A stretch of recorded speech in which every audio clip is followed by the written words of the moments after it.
Assalamualaikum warahmatullahi wabarakatuh. Selamat sore, salam sejahtera bagi kita semua. Tapi pun salam sehat.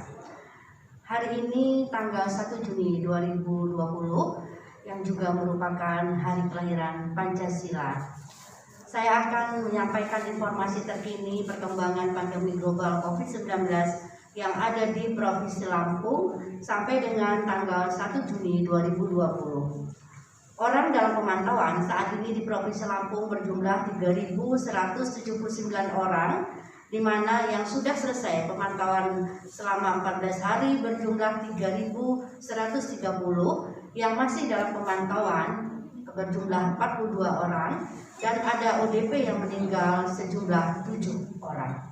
Untuk pasien dalam pengawasan, saat ini Provinsi Lampung memiliki pasien dalam pengawasan berjumlah 111 orang, di mana yang masih dirawat di beberapa ruang isolasi rumah sakit rujukan yang ada di Provinsi Lampung berjumlah 17 orang, yang sudah negatif dan mulai pulang dalam status PDP-nya ada 73 orang, yang meninggal dalam status PDP ada 21 orang.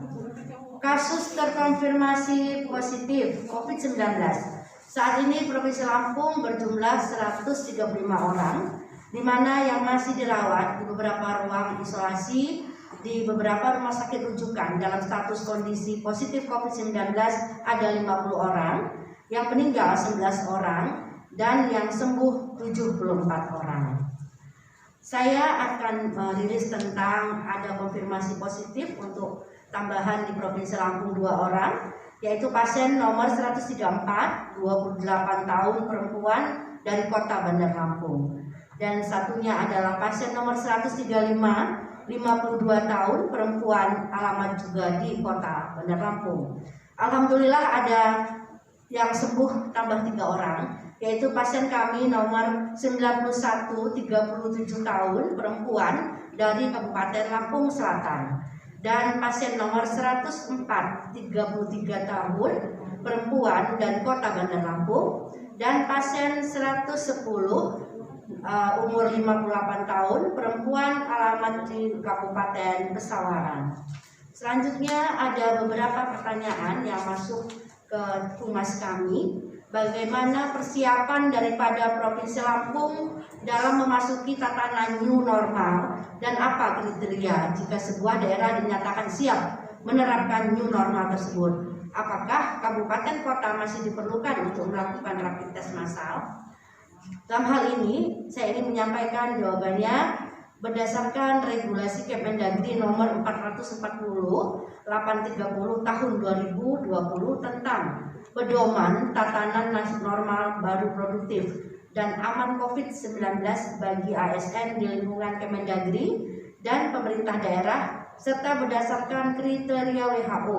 Maka saat ini sedang mempersiapkan data untuk melakukan penilaian kesiapan wilayah dalam pelaksanaan new normal sesuai dengan kriteria WHO dan Kemendagri.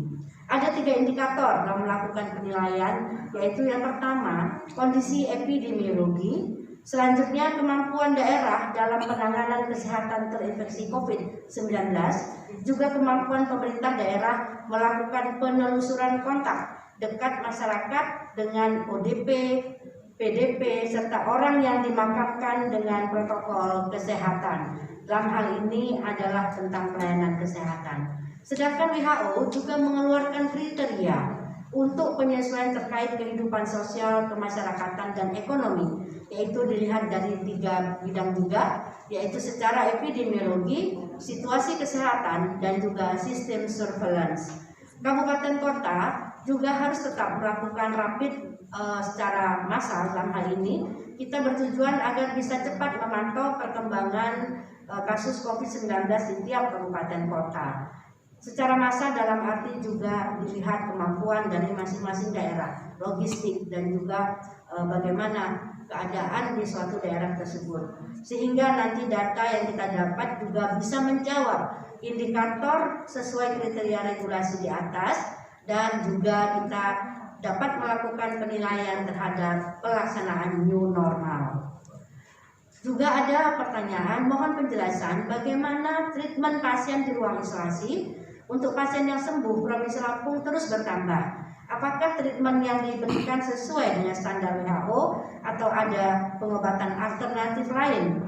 Rata-rata pasien yang sembuh setelah berapa hari menjalani perawatan. Baiklah, saat ini di rumah sakit rujukan COVID-19 di Provinsi Lampung dalam tata laksana pasien berpedoman pada buku tata laksana COVID revisi keempat dari Kementerian Kesehatan Republik Indonesia. Dalam meningkatkan mutu pelayanan pasien COVID-19 juga telah dibentuk kami ada grup WA yang beranggotakan dari pimpinan manajemen rumah sakit, dokter penanggung jawab daripada pasien, dinkes provinsi dan kabupaten kota, yang dalam hal itu juga guna membahas jika ada hal-hal yang tidak dipahami dalam pelaksanaan pasien COVID-19, dan rumah sakit rujukan juga melaporkan data pasien secara rutin kepada Kementerian Kesehatan. Lama perawatan pasien tergantung dari kondisi pasien memiliki penyakit komorbid atau tidak. Saat ini karena belum adanya obat dan vaksin untuk COVID-19 belum ada, maka upaya yang dilakukan adalah pengobatan secara simptomatis atau suportif. Perlu juga kami sampaikan, penyakit COVID-19 merupakan penyakit viral. Yang perlu kita pertahankan adalah imunitas tubuh daripada pasien tersebut. Dan penyakit virus rata-rata adalah self-limited disease. Self-limited disease dalam arti akan sembuh dengan sendirinya jika imunitas tubuh daripada pasien tersebut baik dan juga tidak ada infeksi sekunder lainnya.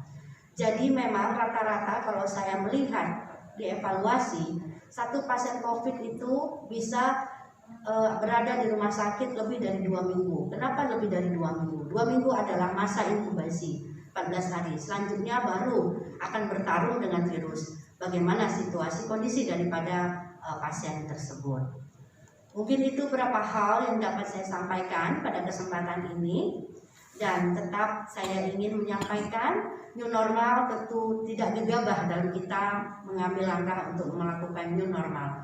Perlu sosialisasi, perlu edukasi, perlu prakondisi, dan tentu perlu simulasi. Nah, jadi pandemi kapan berakhir kita tidak pernah tahu, tapi kehidupan kita harus tetap berjalan. Kita harus bisa berdampingan hidup bersama virus dengan tetap memperhatikan protokol kesehatan. Minimal pakai masker, cuci tangan pakai sabun sesering mungkin atau membawa hand sanitizer, dan jaga jarak sosial untuk kita melakukan sosialisasi, yaitu physical distancing, dan sebaiknya hindari kerumunan. Itu mungkin yang dapat saya sampaikan. Tidak perlu panik dengan sebutan new normal. Tentu ada kajian-kajian yang lebih dalam untuk pelaksanaan new normal, dan tetap bahagia karena bahagia itu merupakan juga obat dari berbagai penyakit. Terima kasih. Wabillahi taufiq wa hidayah. Wassalamualaikum warahmatullahi wabarakatuh.